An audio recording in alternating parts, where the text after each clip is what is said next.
ભારતની રાષ્ટ્રભાષા કઈ? સ્પેનમાં પૂછાયો સવાલ. વિપક્ષના મહિલા નેતાના જવાબ દિલ જીતી લીધા. ભારતના ઓલ પાર્ટી ડેલિગેશનની આગેવાની કરી રહેલા ડીએમકે સાંસદ કનિમોઝીએ સોમવારે સ્પેનમાં કહ્યું કે ભારતની રાષ્ટ્રીય ભાષા એકતા અને વિવિધતા છે. આ જ સંદેશ અમે દુનિયાને આપવામાં આવ્યા છીએ. સ્પેનમાં ભારતીય ડેલિગેશનને પૂછવામાં આવ્યું હતું કે ભારતની રાષ્ટ્રભાષા શું છે. તેના જવાબમાં કનિમોઝીએ કહ્યું કે ભારતની રાષ્ટ્રભાષા એકતા અને વિવિધતા છે. આ જ જરૂરી સંદેશ છે જે આજે દુનિયા સુધી પહોંચાડવાનો જોઈએ. કનિમોઝીનું આ નિવેદન એવા સમયે સામે આવ્યું છે જ્યારે હાલમાં જ ડીએમકે કેન્દ્ર સરકારની નવી રાષ્ટ્રીય શિક્ષા નીતિ 2020માં સામેલ 3 ભાષા ફોર્મ્યુલાનો વિરોધ કરી ચૂક્યા છે.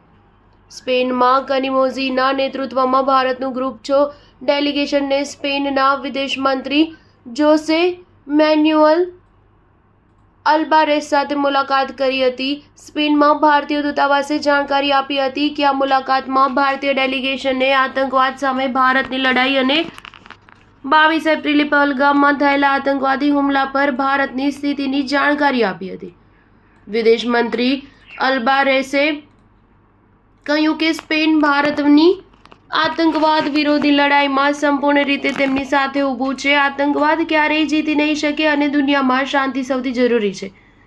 ડેલિગેશને સ્પેનમાં association of victims of terrorism નામની સંસ્થા સાથે પણ મુલાકાત કરી હતી. આ સંસ્થા દુનિયાભરમાં આતંકવાદથી પીડિત 4000થી વધુ લોકો સાથે કામ કરે છે અને તેમને માનસિક અને સામાજિક મદદ આપે છે. આ વાતચીતમાં ભારત અને સ્પેન બંને દેશોએ પોતપોતાના અનુભવ શેર કર્યા અને આવા પીડિતોની મદદ માટે અપનાવવામાં આવી રહેલી રીત પર ચર્ચા કરી.